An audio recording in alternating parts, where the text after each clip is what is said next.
And we're back with more Pokemon Crystal, everybody. When we last left off, we got done with Erica's gym. And I had mentioned in the previous video that,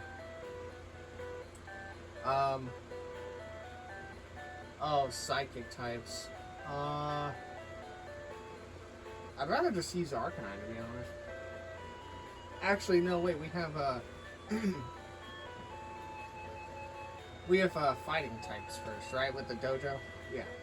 I mentioned before that we should that I was gonna say between Erica and Sabrina, whoever does better against me is gonna be my girlfriend. Actually, I was thinking a little bit more and more about that, and honestly, I'm still kind of undecided who I want to have as my Kano girlfriend. Because I have Whitney and Johto. Actually, I'm gonna keep it $150. I really haven't decided on Johto either. I just have Whitney because the whole I live in Goldenrod City, you know, growing up kind of child crush I had on her or whatever. But honestly, like, I don't know. It's gonna be between Misty or not Misty. Well, maybe Misty actually. It's gonna be between Whitney and Claire at some point for Johto. But for Kano, I don't know who I want. Like, I don't know. Like, I don't know.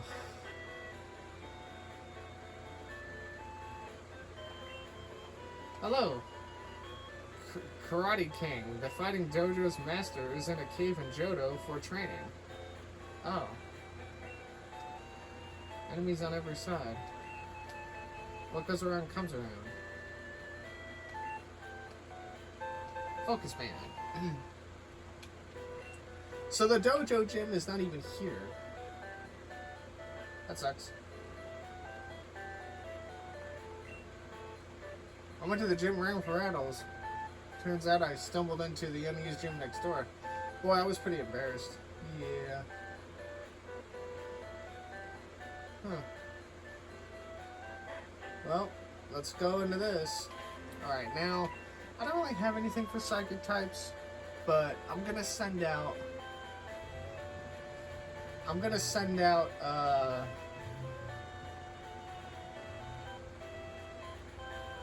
it has to be...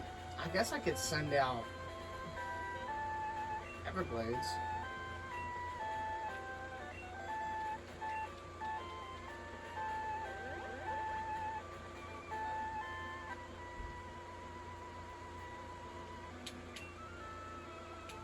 The power of all those you defeated comes to me.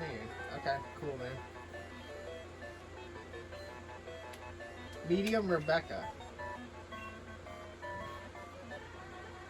No, yeah, Drowsy is straight psychic, so I wouldn't have been able to do it tonight. That's okay. Oops, I didn't mean to do that.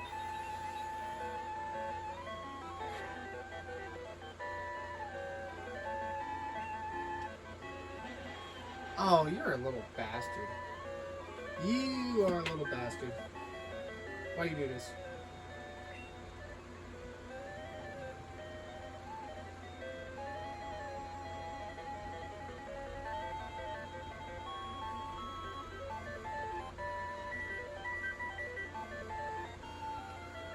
It says I have a notification on Discord, but I don't see from who.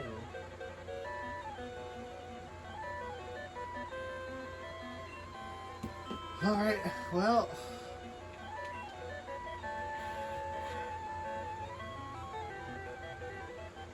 a critical.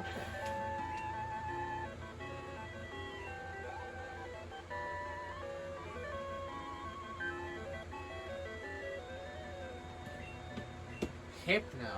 Uh-oh.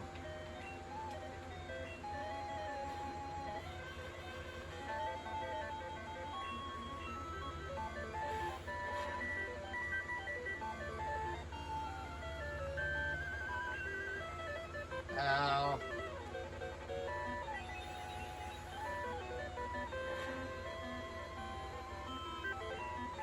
We're just gonna keep using slash. We're gonna slash our way to victory. Ugh.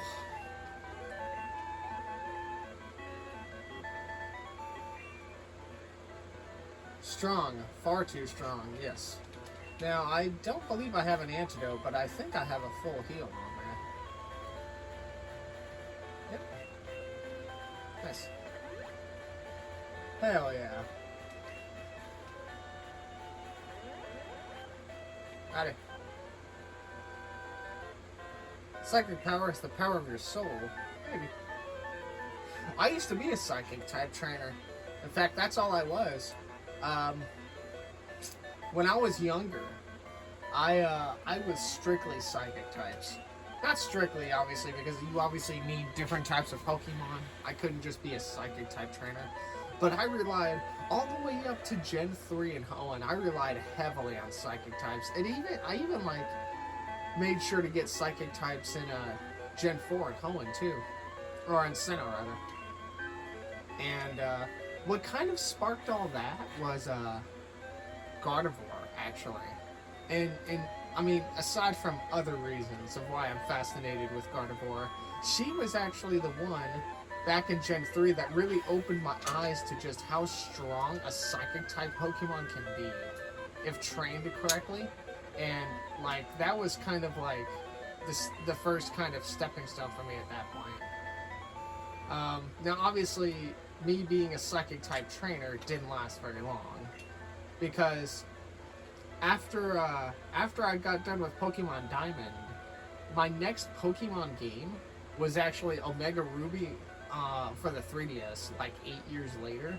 So I was a little out of the game, and that's not where I wanted to go. I wanted to go this way because I want to fight all the trainers, and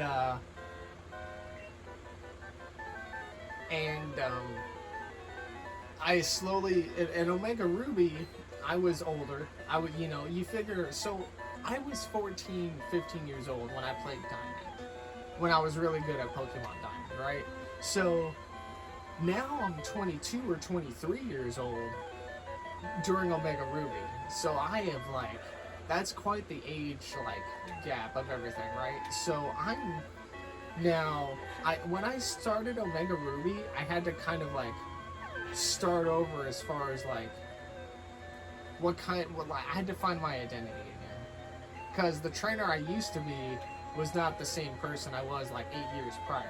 I was somebody different, and I had to find my identity. And then that's when I kind of morphed into, instead of going back into old habits, that's when Omega Ruby is kind of when I started morphing my character into being a type disadvantage specialist. So that was where I kind of started being the type disadvantage guy. Like, then I started having one of each type. Like I would have a water, a grass, a flying type, a fire. I'd have the main ones, and then like the 5th or 6th Pokemon would always vary. Like I'd always choose between. I would prefer to always have strictly ice, but if I had ice types on my water Pokemon, then I guess it didn't matter. So I would just that's kind of where I began my whole like finding my identity in the game. And then I've been the same, and then because it worked out so well for me in Omega Ruby, that's just kind of what I've stuck with the last 10 years, is just being a type disadvantage guy. That's why in this game, in Hoenn, when I played Pokemon Emerald on the channel, which was like forever ago, I was the same way. And even now in Crystal and in Platinum, I'm the same kind of trainer. Like, that's just who I am.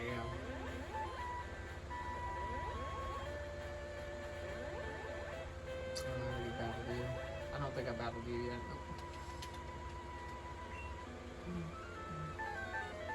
I enjoy being a type disadvantage specialist because it's a lot of variety, and it helps me experience the different types of Pokemon and like what they need to level up. Some Pokemon take a little bit longer to train than others. I have found, this is what I have found. I have found that grass type of Pokemon and poison types are pretty easy to train and level up, I have found that dark types and fire types are some of the more harder ones to train and level up. Water types are kind of right there in the middle. And dragon is kind of hard to level up as well.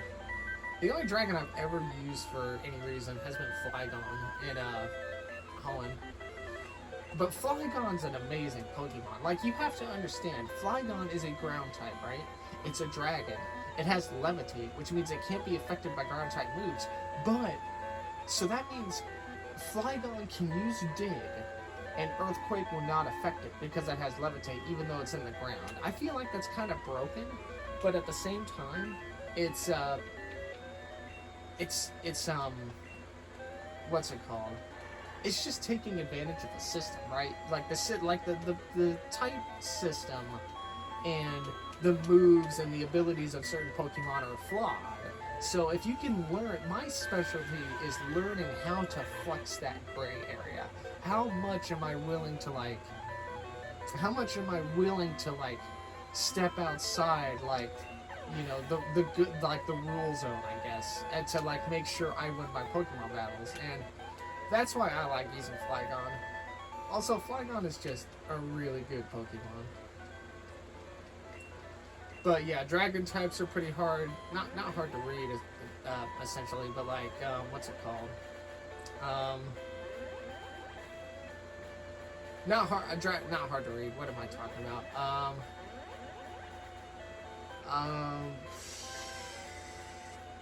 They're hard to train, is what I'm trying to say. So,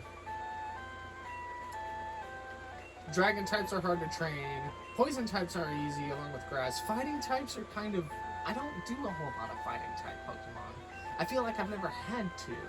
Like, I feel like the closest I've had to a fighting type on my team has been Lopunny.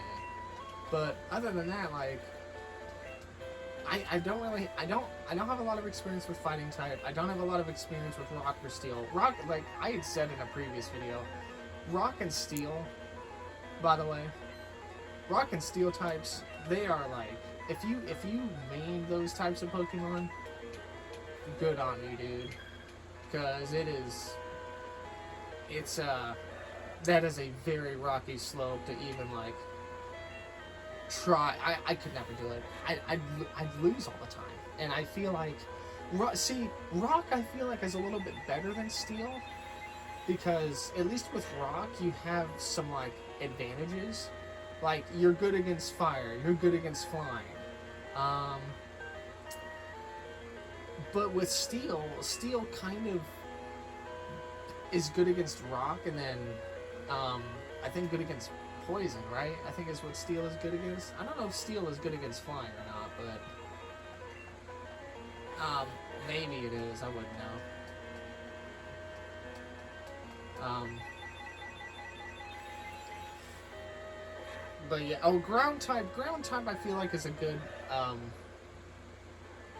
ground type is good.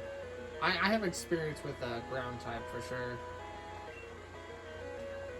Because with Flygon, and then right here with Marowak, which Marowak was something that I wasn't sure if I wanted to use in this. But I figured having Marowak on the team meant that I could have like not a fighting, but like I could have somebody who could use, what's it called? Ground type moves in this situation if it presented itself. You know what I mean? And then electric types here with Jolteon. Electric types are pretty good to train. They're not that bad.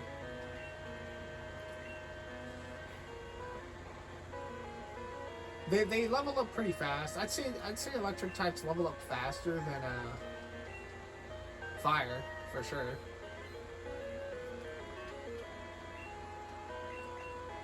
What else? Oh, and then the new type. I will never use a fairy type Pokemon. Like when I start playing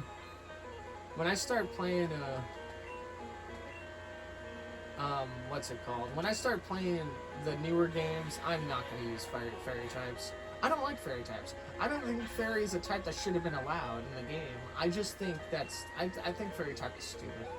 Because what all fairy type did was just they re-racked some of the Pokemon to be fairy types, like Clefairy and Clefable. They made Gardevoir a fairy type, and it's just like, nah, like these Pokemon are not fairy types. Like, and then they fucking brought in Sylveon, which was just completely stupid.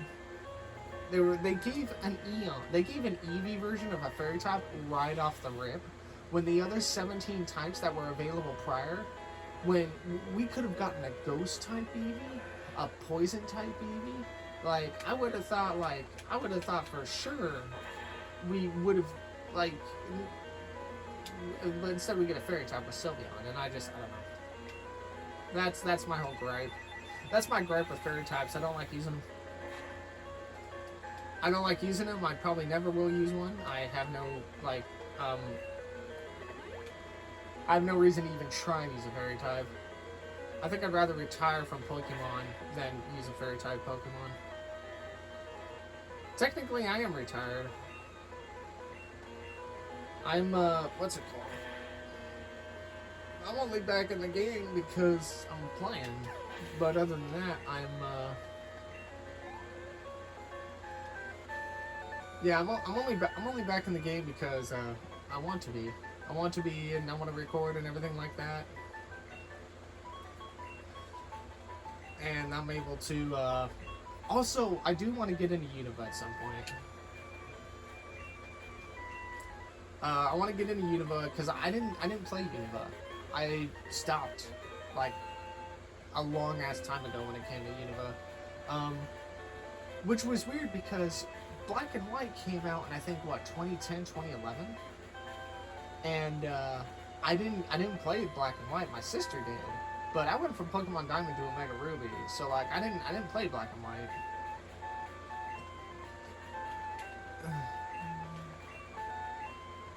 But I do want to go into Unova, and I want to what's it called?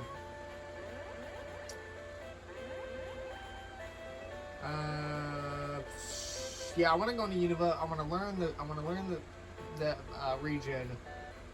I want to learn the Pokemon. I have a list. I have a list to my right somewhere. Actually, no, it's on my phone. I have a list of Pokemon I'm going to use. I'm going to use a strictly Unova Pokemon. In fact, let me bring up the notepad real quick, because I have it all locked down right now.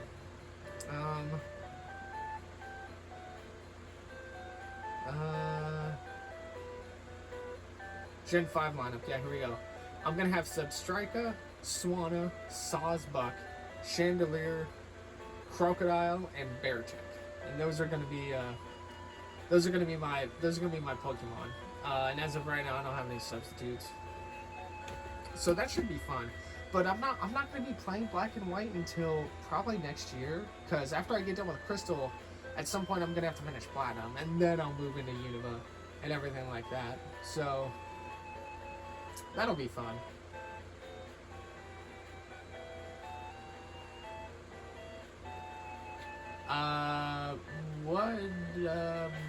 Did I beat Sabrina?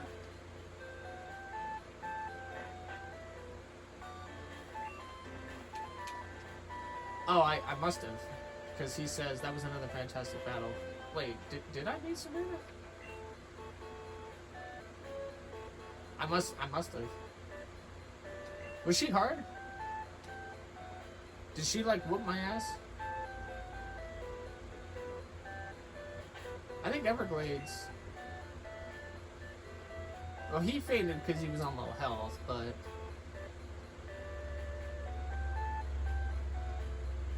Oh, I must have used Arcanine against Sabrina, because Arcanine doesn't have any, like, he's lost a third of his health. So Sabrina was actually pretty strong, I guess. Damn. I'm gonna have to look back at the footage, because I don't know what Sabrina did. I don't remember.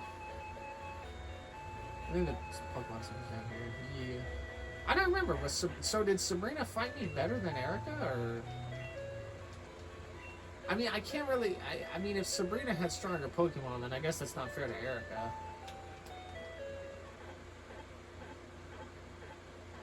But Erica beat one of my Pokemon when it was at full health, whereas Sabrina did, like, did Sabrina make my Everblades fade, or did one of her trainers do it? I'm confused. I'll rewatch the video later.